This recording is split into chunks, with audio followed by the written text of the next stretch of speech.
There is an urgency for that sense of healing we know, for all around the world, for our country, for ourselves.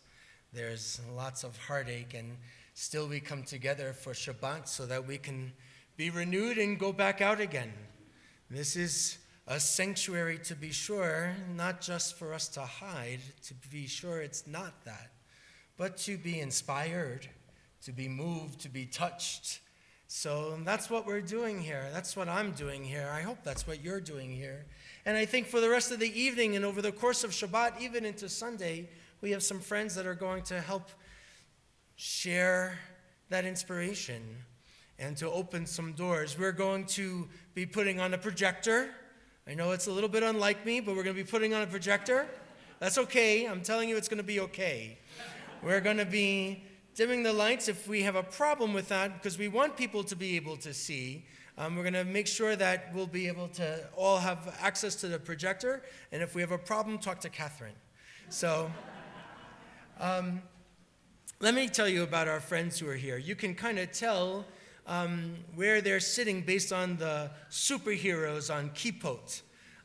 This is, I've only just met you, but they really seem so nice. I think they'd fit really well into Boulder, because we only want nice, no. We have two friends, but I have to focus. We have Isaac and Rabbi Shona Bringegard Bialik. I did it. I'm only going to do it once. They are a husband and wife team, and they are doing something around the country, in the hour around the world, to talk about paper midrash. So midrash is a rabbinic genre of literature filling in the gaps of our ancient texts, and they are going to continue this ancient tradition, but with art. How do we fill in the gaps? How do we understand ancient texts with a contemporary lens? How do we build bridges from the rabbis of old to the rabbis of present? How do we share our own creativity, imagination, and soul into our own journeys using something that's so ancient and sometimes feels like a little bit hard to access? So we've asked them to come and do a little sharing, to do a little teaching, to do a little preaching and showing, but also to lead you into creating your own Jewish art. And we'll be hearing more about that over the course of a little bit later in Shabbat. It's certainly in the handout. You'll see some of his work outside. I'm just making sure. What? Oh, there's flyers for the weekend. Catherine thinks I'm able to read lips. I've been here 5 years, and I still can't do it. Let me tell you a little bit about them. So Isaac Bringegard Bialik cuts up comic books and reassembles them into paper cuts that explore the stories of the Jewish people, connecting popular culture and sacred texts. I so admire that. I feel like I'm very one-dimensional. He has shown his paper cuts in galleries across the United States. His work is in hands of collectors around the world. I am familiar with that. He speaks about the intersection and teaches and writes about the intersection of art and Judaism, and believes in the power of Jewish camping along with his wife at URJ Camp Newman. So his wife, Rabbi Shona Bringegard Bialik, is taking the traditional aspects, traditional concepts to a modern Reform context that brings synergy to students of all ages. She is a wonderful teacher of Torah, and I've heard about her Torah often over the years, bringing text to life with new perspectives.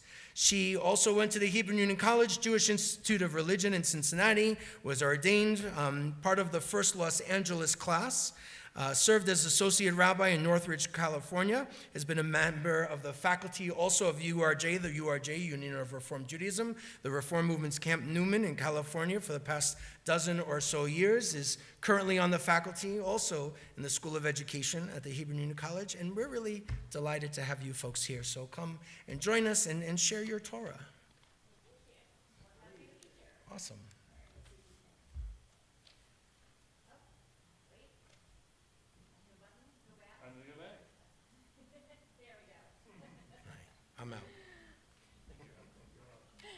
Thank Thank you.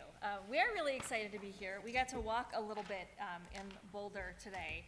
This seems like the most dog-friendly, dog-happy city. Everybody had a very, very happy dog walking around.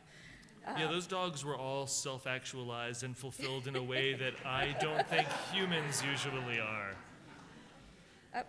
So thank you for the lovely words. As Rabbi Green said, my wife and I travel around. We talk about this connection between our traditional texts and comic books, pop culture, and we're excited to be talking about this week's Torah portion with you this evening, Truma. Right. One of the things that Midrash does is it takes other texts and it uses different texts to understand our ancient texts. So the text that we use is comics and pop culture, but also to try to make sense out of Torah so it's meaningful and relevant for us today. So for example, this week's Torah portion is Truma, and it is all of the building instructions for the Mishkan. Yeah, it's the IKEA portion. And it's, and many of us, right, we've seen these sorts of instructions before. You get the flat pack of whatever, you have to put together your own furniture, and there's so many detailed instructions on what parts you need and what order you need them in and how to assemble everything. You know, it's very helpful, and that's what we're getting in the Torah, right? Right, well, and these are visual directions, which the Torah tells us actually it was sort of visual directions for Moses as well. But no, these are actually terrible directions, much like the IKEA directions are terrible directions. This really is the worst instruction manual ever. Instead, we have all kinds of words for how you would create things. Words for make, fashion, melt, cast, cut, sew, fabricate. And instead, in this portion, the word that is used most often, the Hebrew verb is la'asot, right? It's asu, asu, asu. So we have all of these words for how you would make, fashion, or create, and yet, most often, we just have one verb. It tells us to use materials that make no sense at all. One of those materials is dolphin skin, right? But where are they finding dolphins in the desert? Well, so this is where Midrash comes in. Our Midrash imagines that what happens is there's a magical animal that's color is called a joy color that exists in the Red Sea, and that this animal was created only for the purpose of the building of the Mishkan, and that when the Israelites crossed the Red Sea, they gleefully give themselves up knowing that this is going to be their final purpose. If we look at it from a more scholarly perspective, we actually think it means beaded leather, which makes a lot more sense than desert dolphins. But this is what Midrash does, and even though we don't necessarily know what these materials are, we like to imagine what it looks like. Yeah, and this is a lovely rendition of the desert Mishkan. You can see the tents and all the walls and all the people gathered around and the smoke, the cloud of God hovering over the Holy of Holies, presumably. There's Right. a lot of great stuff in there. The ark on the inside, It would have been probably a lot easier to build if it were made of Lego. sure. Maybe this one's a little more familiar. It's a great movie. Indiana Jones, Raiders of the Lost Ark. This is a wonderful action-filled movie, right? You're constantly just waiting for the next scene. The Torah portion is not as exciting as Indiana Jones. So no, Truma is not an action story, and we've already determined it's not really a great instruction manual either. So I think maybe it's something else. Well, there is this sense of, right, the Jews have been engaging in all of these wonderful little adventures, and then all of a sudden they sit down and they build something. We see that in comics a lot, where the narrative is just one adventure after another. The Fantastic Four are always traveling into space, fighting aliens, saving the Earth, like in issue 221 on the left. But occasionally, the next month, 222, they're just hanging around the apartment ordering pizza. You sometimes need a break in the narrative to breathe a little bit, to think about what you've gone through. Right, and for us as a reader or listener of Torah, this portion that is repetitive, that might that it doesn't have all of the action of the portions we've had leading up to this, right? This isn't a family stories like we had in Genesis. It's not the story of our Exodus that we've had up until now that we're going to retell in another month for Passover. It is a list of materials and instructions, and not even very explicit instructions. But this repetitive language might be soothing for us to listen to as someone who's listening to Torah being read, or even soothing to read. And our story has been so dramatic up until now. There has been so much change. Maybe we also need that same break that comic book readers need, that you can't be saving the universe every single episode, that sometimes you do need to take a break. Oh, this constant sense of peril. I mean, the Jews were slaves and they were running, and then there was the sea. I mean, there's all this stuff. They might feel a little unsure about their place. Right, and so if we look at maybe what the Israelites were thinking, they might have also felt unsure, right? They just had 400 years of slavery in Egypt where they thought they were abandoned by God, and then all of a sudden we have the plagues and the dramatic exit of Egypt, that maybe they want to settle down as well. And so maybe some of that is why the Israelites say, we need a Mishkan, right? That God says, Asuli mikdash v'shachanti betochem, that make me a place, make me a sanctuary, that I will dwell among them. So you're saying, if we build it, God will come. Yes. Yes, it's also the IKEA. It's IKEA and it's Field of Dreams portion. But I mean, I like this movie too, but let me get back to this. So God is this infinite being, and the point of this portion is that we're building this tiny little tent that God has to fit into. I'm not sure, how is that supposed to happen? Right, so the Israelites might want to keep God close, but how do you do that? Our tradition says, look, God obviously can't live in a tiny space if God is infinite. However, if they talk about a sea cave, has anyone ever been to Rosh Hanikra in Israel? Or another body of water where it flows in and fills a cave? Right, we're totally landlocked here. Right, but if you think about a sea cave, right? If you think about it, I don't even know what the snow metaphor would be, so you got to go with the ocean with us here. If you imagine a sea cave, at high tide, it will fill up with water. The cave will be completely full, and yet the rest of the ocean is not diminished in any way. And the rabbis understood this was the same thing with God, that God's presence could fill the Mishkan and not be diminished in the world at all. And you keep using some words that sound alike. You've said Shekhinah, you've said Mishkan, and I know enough Hebrew to know there's something going on there. Right, so Mishkan, Shekhinah, Shechanti. I believe if it was light out, the word Mishkan would be in the stained glass above me, if somebody was telling me about your building, right? Yes, right? They all have, you can see in the green, they have the same root. All of these are about dwelling and God who dwells. And so it raises the question for us, like, where does God dwell? How does God dwell? How do we make space for God to dwell? But it's all about all three of those words, right? Shekhinah is God's presence that dwells with us. Mishkan is that place where God's presence is going to dwell.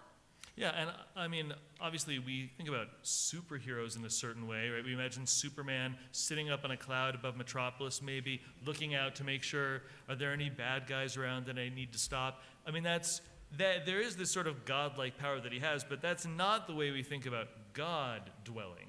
No, we actually think about God not as dwelling on the cloud, but that God is that cloud. And so we're told about a pillar of cloud and a pillar of fire that follow the Israelites and that will make its home in the Mishkan. It's not two clouds. It doesn't switch out. God doesn't change clouds when the sun goes down. This was kind of the ancient idea of energy, right? So that if you have energy, if there was fire during the day, it's not as bright, you can't see it, and so it would look like a cloud. And at night, when it gets dark, you would be able to see the fire shining through the cloud. And so this was how kind of our tradition understands this pillar of cloud and pillar of fire, but that this is God's presence that travels with them. You explore this as an artist in some of your work with comics. Yeah, this is a piece of mine on the pillar of cloud and pillar of fire. It's made of cut-up comic books, just as we'll be doing with you in our workshops tomorrow and Sunday. In this piece, I'm exploring the idea of God's presence within these pillars.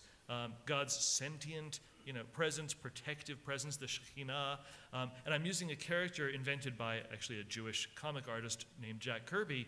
The character is named the Watcher, and he's this big baby-like figure who lives on the moon, and he watches the earth. And the Watcher's thing actually is that he only watches, he never gets involved with humanity, except that if he shows up on the first page of the comic, he's going to get involved at some point in the story. He always does. But I liked playing with the idea of, what is God's presence in our lives and how do we see it? We're going to talk a little more about that actually in a couple minutes, but also over the course of this weekend. It still raises the question, though. So if God isn't really in this location, why are we building a Mishkan? Why are we building a house for the unhouseable? And the answer is, it's not for God, it's for us. And this is how this Torah portion begins to speak to us today. Not for people who are looking to collect materials and build a Mishkan, but for what does it mean for us to continue reading this portion all these thousands of years later. And so our tradition says what this is about, it's not about God's needs, it's about our need, right? And that we have a need to feel God's closeness and God's presence, and that this is one of the ways that we do that. And the things that happen in the Mishkan, that's what makes it an appropriate place for God, right? So, we have the altar, which we are told is for God, but if not for God, what is the altar for? Right, so one of the Midrashic understandings is the word mazbeach for altar is not a word, that it's an acronym, and that it stands for the kind of things that happen in this place, and that's what attracts God's presence, right? That in this place, through your merit, you might seek forgiveness, and you'd be grateful for your blessings and for your life. And so that all of those things, that's what happens in that space to human beings, and that's what attracts God's presence. Yeah, and I couldn't resist. We all, perhaps, I heard some snickers. Captain Marvel says this magic word Shazam to be transformed into a hero. Shazam itself is an acronym. It stands for these other heroes and their powers that he takes on. And that's what I get the sense of, right? Mizbeach has all of these things within it. Yes, tomorrow night, more about Miri Marvel and her Shazam. Oh, yeah, good stuff there. The other thing that makes it an appropriate dwelling place for God is how it was built. So we're told that what makes this a space for God is that everybody brings gifts voluntarily, that it's built out of a desire to be a part of the community. It's built out of generosity and good intentions. And we know what happens when things are built out of selfish intentions or greed or fear, right? In a couple of weeks, we're going to read the story of the golden calf, which is what happens when you build not from generosity, but from selfishness. Oh, so I thought when you said building out of selfishness and greed, I assumed we meant a villain's lair. That's what I think of when you talk about building out of greed. So whether it's Dr. Evil in his hideaway or Dr. No with his underwater lair where he is hosting James Bond to dinner for some reason, that's the sort of place built out of selfishness and greed where it's all about themselves and getting things they want. They're not thinking about the community, right? The opposite being something like Superman's Fortress of Solitude, which, though it sounds like a place he hangs out by himself, and he does, and he has statues to remind him of Krypton and where he came from in his traditions, it's also a place where he brings guests. He has Lois here over for dinner, but he has exhibits intentionally so that when he brings friends over, it's a place they can be together. Right, like you've said, he doesn't need a door because he can just materialize there, but he has a door because he wants people to come in. So it's similar to like the Mishkan. God doesn't necessarily need these things, but we do to feel welcome. Yeah, and the Bat Cave is similar, right? Batman and Robin hang out there, sometimes with Alfred, maybe they have a snack. Or the Hall of Justice. The Hall of Justice is where all the super friends hang out, and they deal with these big community issues about morality and justice, and about coming together to be something bigger than they are individually. Right, they join together in that space. They're working towards justice and helping other people in the space that they create. And just like we can't help but imagine the Mishkan, comic books as well try to imagine what the insides of these places might look like. Oh yeah, and we see these cutaway diagrams all the time.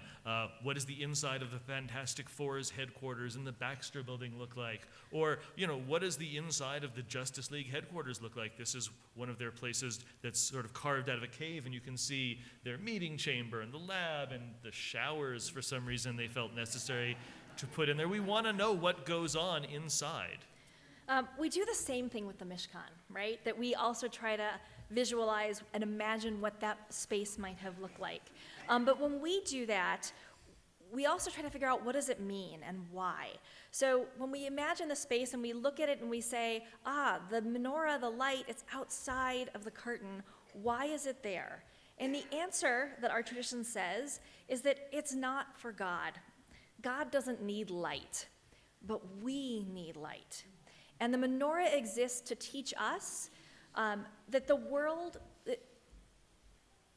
menorah exists solely for our sake as human beings, so that the world will be illuminated in the future, and that when there's darkness upon the world, there will still be this place of light.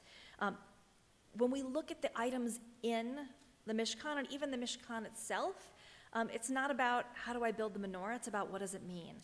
And what it means is the light is for us, and that we have an opportunity to see that light and share that light. I mean, that really resonates for me as an artist, as does this other midrash that you've taught me about the materials used in the building of the Mishkan are actually connected to the way God created the world. And I love the idea that artistic pursuits can be tied up with the origin of the universe. Right, there's a great midrash that says, look, all the pieces that are the Mishkan, you can connect them to the days of creation. So for example, God gathers all of the waters into one place. In the Mishkan, you have a bowl that would hold water, or that there is a curtain, and that we also have a separation between the firmaments, so that the tabernacle is modeled on creation. And one of my favorites is there's a midrash that says that Bezalel, who is the guy whose job it was to sort of coordinate the building of the Mishkan. Right, he is the artist, and that he knew how to combine the letters by which the heavens and earth were created, that he had some of God's knowledge about creation.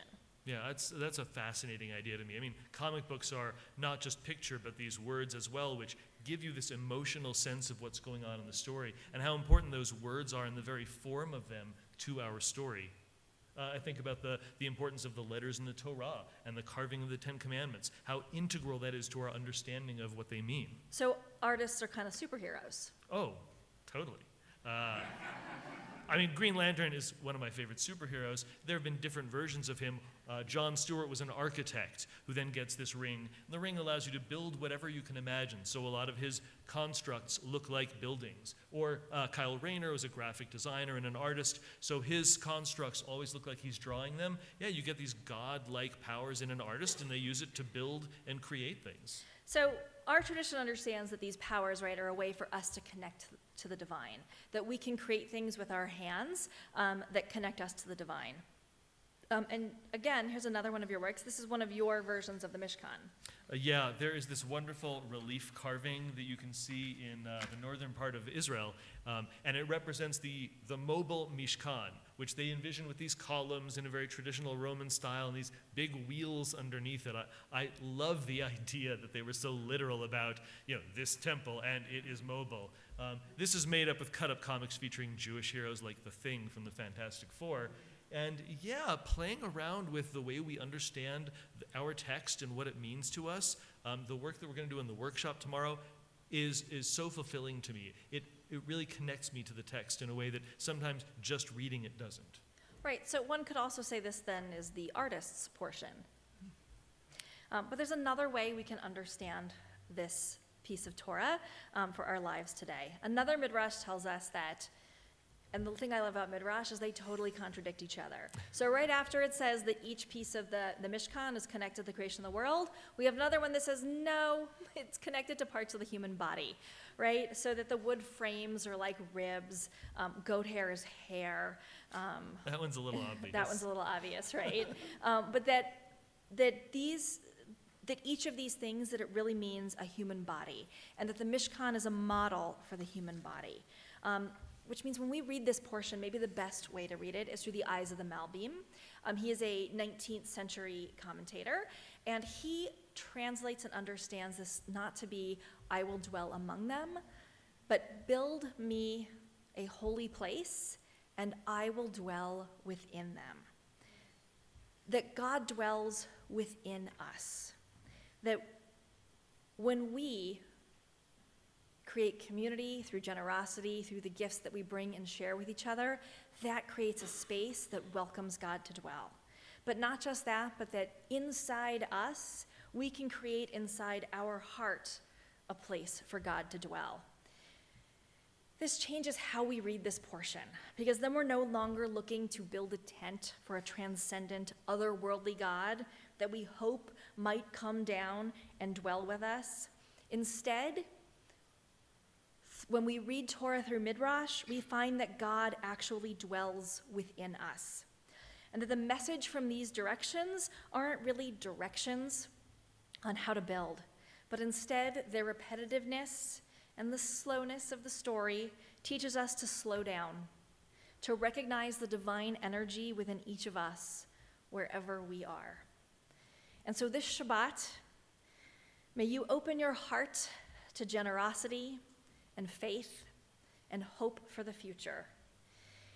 And may you find the light and the peace that each of us can recognize in each other and in ourselves. And we wish you Shabbat Shalom. Shabbat Shalom.